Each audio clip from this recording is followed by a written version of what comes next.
नमस्कार दोस्तों, मैं अमरनाथ कुमार। अगर आपका घर ही कब्रगाह बन जाए तब क्या होगा। घर आप लेते हैं उस पर सुरक्षित रहने के लिए कि मौसम से बचाए, सर्दी गर्मी बरसात, बाहरी आक्रमणकारियों से भी बचाए और आप सुरक्षित रहें और आराम से रह सकें। और घर इतना आसान नहीं है। आज के दिन में घर बनाने के लिए सोचना पड़ता है। पूरे उम्र में आदमी बड़ी मुश्किल से एक घर बना पाता है। तिनका तिनका जोड़ के, भूखे रह के, अपनी अनेक इच्छाओं को मारने के बाद आप घर बना पाते हैं। और वो भी चाहते हुए भी नहीं हो पाता है। जो आपका होता है कि भाई किस तरह का हो, उतना पहुँचते पहुँचते आप पूरी ज़िंदगी बर्बाद कर देते, फिर जाके घर बनता है। और उस घर में जाने के बाद आपका घर गिर जाए और उसी में दब के मर जाए, फिर क्या होगा। ये हो रहा है। आप लोगों ने देखा होगा, अभी कल एक गुड़गांव में एक सिंटेल पाराडीसो का 6ठे फ्लोर का गिरा लिंटर, और 6ठे से लेकर नीचे तक ऊपर तक गिरता चला गया। पूरा एक ब्लॉक का 6 फ्लोर का लिंटर गिर गया और लोग दब गए उसमें। वो कोई छोटा मोटा फ्लैट नहीं था, 2 करोड़ से ऊपर का फ्लैट है वो। तो जितने भी बड़े पैसे वाले लोग थे उन्होंने लिया, सपना समझ के लिया कि हम जा रहे हैं सपनों का महल में रहने के लिए और सपना वाले घर बसाने के लिए, और वो कब्रगाह बन गया। जो भी हादसा हुआ है ये डाइनिंग रूम के बीच में हुआ है और 7वें फ्लोर से फर्स्ट फ्लोर तक डैमेज हो चुका है। देख भी लो, देख लो, हट लो। क्वांटिटी नहीं बता सकते कैमरे कितनी है, बाकी 50 से कम नहीं है, ओवर हो सकती है। अच्छा, मैं एक बात जानना चाहता हूँ कि लोगों की मौत भी हुई है। जो व्यक्ति की मौत हुई। हट जाओ भाई, हट जाओ। ये कितने फ्लोर का ये टोटल जो बिल्डिंग है, कितने 21 का है? 21 फ्लोर की बिल्डिंग है और 7 से लेके फर्स्ट फ्लोर तक ये 6 माले जो है वो गिर चुके हैं। तो कितने परिवार रहते हैं एक फ्लोर पे, कितने फ्लैट है? अब ये कंफर्म हो जाए। 4 फ्लैट और ये सारे वैकेंट थे क्या? मतलब ये ऑक्यूपाइड थे सारे? बिल्कुल फ्लैट थे, सारे ऑक्यूपाइड। 2 नहीं है, 2 नहीं है, 2 खाली है। 2 खाली। अभी आपके हिसाब से कितने लोगों के अंदर दबे होने की आशंका है? कम से कम 50। अंदर कितनी दमकल विभाग की गाड़ियां पहुंच चुकी हैं अभी तक? 6-7 गाड़ियां हैं। 6-7 गाड़ी हैं। और उसके अलावा कौन कौन अंदर मौजूद है? बाकी सारा स्टाफ है। और आपको पता ही है कि बैंक इसमें कितना फिनांस करती है, 70 से 80%। बाकी पैसे तो आपके लगते हैं ना। और इंश्योरेंस भी पूरे का नहीं होता। अगर 2 करोड़ का घर है तो 2 करोड़ का इंश्योरेंस नहीं होता है। तो जो उस घर में नहीं था वो बच गया, लेकिन उसका घर चला गया, उसको उतना पैसा नहीं मिलेगा। बिल्डर फ्रॉड, वो भाग जाएगा, जब अपने आप को दिवालिया घोषित कर देगा, वो जेल में भी रह लेगा, पैसा आपका खा गया। और जो मर गए उनकी तो भरपाई नहीं कर पाएंगे आप। तो ये पूरा फ्रॉड का धंधा चला हुआ है पूरे देश में। आप जहाँ भी देखिए इतने सारे बिल्डर पनप गए एकाएक। नोएडा में देखिए कितने सारे बिल्डर थे, बहुत सारे जेल में है, बहुत सारे डिमोलिश किया जा रहा है, अनऑथराइज कंस्ट्रक्शन किया गया, और कोई भी ढंग का जो पैमाना दिया गया था उस पर नहीं काम किया, किसी ने भी नहीं।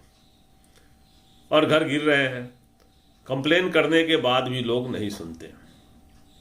इसके बारे में पहले भी कंप्लेन 2020 का एक वीडियो देख रहा हूँ मैं, ट्विटर पे सर्च किया तो उसमें मिला कि 2020 में भी इसमें पानी टपक रहा था, तो कंप्लेन किया था।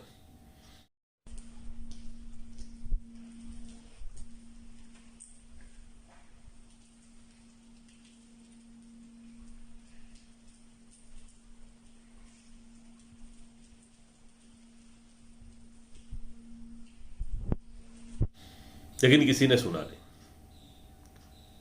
इससे पहले भी जो दूसरा है रहेजा का कंस्ट्रक्शन है, उसमें भी इस तरह की शिकायतें आई थी। वो टूट के गिर रहे थे हिस्सा, तो उसमें भी कुछ इंस्पेक्शन हुआ, क्या हुआ नहीं हुआ तो मैं गया नहीं हूँ, लेकिन ये आ रहा है, रिपोर्ट आ रही है। मैं पढ़ते रहता हूँ, कई बार आते रहता है, तो मेमोरी में था तो मैं सर्च किया। तो ये अब कैसे कहेंगे, बहुत बड़ा ब्रांड है रहेजा, तो उसके साथ भी ये हो रहा है। ये लोग खुद करते नहीं है, ब्रांड तो इनका होता है, ये बिल्डर तो ये होते नहीं हैं, ये किसी और को देते हैं। वो बिल्डर भी ऐसा निकलता है। और कुछ आपसी साठगांठ होगी, मटेरियल कैसा लगाना है, क्या करना है, उनको क्या, उनको बेच के निकल लेना है। और आप भी यही सोचते हो कि मुझे बना बनाया घर मिल जाएगा, एकदम बिल्कुल देखते हो एकदम चमाचक, कंप्यूटर पे इसका प्रेजेंटेशन बनाया हुआ, अब पेपर में आपको दिखा दिया, ऐड दे दिया, टीवी पे ऐड आ गया, फिर वहाँ जाते हैं, मॉडल हाउस देखते हैं, और फिर आपको पसंद आ जाता है, आप खरीद लेते हैं। और आपके पास कोई चारा भी नहीं है, आप जान भी नहीं सकते कि इसका मटेरियल क्या है कैसा, क्योंकि बना हुआ फ्लैट ले रहे हैं और बनते समय आपके पास टाइम नहीं कि जाएंगे। और जो नया बनने वाला प्रोजेक्ट अगर कोई ऑफर भी करता है कि हम हर बार आपको बुलाएंगे, तो आप जाएंगे नहीं, कहोगे कौन झंझट लेगा, मैं इसका फ्लैट अगर बनने के टाइम से शुरू करूंगा पता नहीं देगा नहीं है, बनाएगा नहीं बनाएगा, बीच में भाग जाएगा, तो इसलिए भी आप लोग अवॉइड करते हो। लेकिन होना ये चाहिए कि अगर आप फ्लैट लेना चाहते हैं तो रॉ जमीन जहाँ पे है, जहाँ से बनना शुरू होगा, उस लेवल से बात करें बिल्डर के कि हर बार हम यहाँ होंगे, तुम जब लिंटर डालोगे उस समय आऊँगा, तुम मटेरियल क्या डाल रहे हो वो देखूंगा, और अंत तक रहना चाहिए, तब जाके अगर बना के देता है, एक टाइम फ्रेम देता है, तब ले सकते हैं। अदरवाइज इसका कोई उपाय नहीं जानने का, ये लूटेगा, लूट के आपको मार के भागेगा। दूसरा तरीका है कि आप अपना जमीन लेके बनाए, वो बहुत कॉस्टली पड़ता है, आप 4-5 आदमी मिलकर ही बना सकते हैं, वो आपके फायदे का रहेगा। खुद का कोलैबोरेशन करके बनाइए, तब भी ठीक रहेगा। लेकिन इस तरह के फ्लैट जो प्राइवेट बिल्डर बना रहे हैं कहीं पर भी, वो लूटने के लिए है, और इन सब की साठगांठ किसी न किसी नेता से है, ऐसे नहीं है, इनका कोई कुछ बिगाड़ नहीं पाएगा। नेता, बड़े बड़े ब्यूरोक्रेट, सबके साठगांठ से होता है। इनका काम है लूटना और बर्बाद करना। जैसा आप जानते हैं कि दिल्ली है सिस्मिक जोन 4 में, अगर भूकंप आएगा तो सबसे ज़्यादा तबाही दिल्ली में। हल्का सा भी भूकंप के झटका ये झेल नहीं पाएगा। अगर कमज़ोर बिल्डिंग है तो आप उसमें भागने का मौका कहाँ, आप तो उसी में ख़त्म हो जाएगा, दफन हो जाएंगे। थोड़ा अगर मजबूत है तो छोटे मोटे झटके झेल भी लेंगे तो आप बच सकते हैं। तो बिल्डिंग होना चाहिए मजबूत। अगर आपका बिल्डिंग मजबूत नहीं है, आप उस घर में रह रहे हैं, तो अपने पूरे ज़िंदगी की जमा पूंजी लगाने के बाद मरने के लिए आप घर ले रहे हैं। ये सब देख के बहुत दुख होता है कि हम कहाँ जा रहे हैं। लालची लोगों के चक्कर में आपने देखा ही, और रेमडेसिविर दवाई जब नकली बेच सकता है, लाइफ सेविंग ड्रग्स, तो सोच सकते हैं कि ये लोग कैसे लोग हैं। बनिया व्यापार से मतलब रखता है, कहावत है अपने बाप का भी नहीं होता, तो ये अपने बाप का नहीं होता है, ये आपका उनका काम है लूटना। जब व्यवसाय करने वाला लोग हैं उनका काम ही है लूटना। लूटने के लिए वो कुछ भी करेंगे। घटिया माल इस्तेमाल किया, सब कुछ किया, और बिल्डिंग गिर गई। आप लोग खुद समझदार हैं मैं क्या कह रहा हूँ। इसके लिए कुछ ना कुछ प्रोसीजर होगा जो मैं बताया कि आप कैसे ले सकते हैं घर।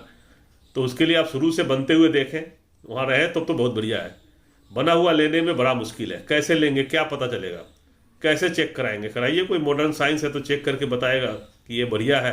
अगर वो बिल्डर तैयार होता है तो ले लीजिए, बाकी आप खुद समझदार हैं।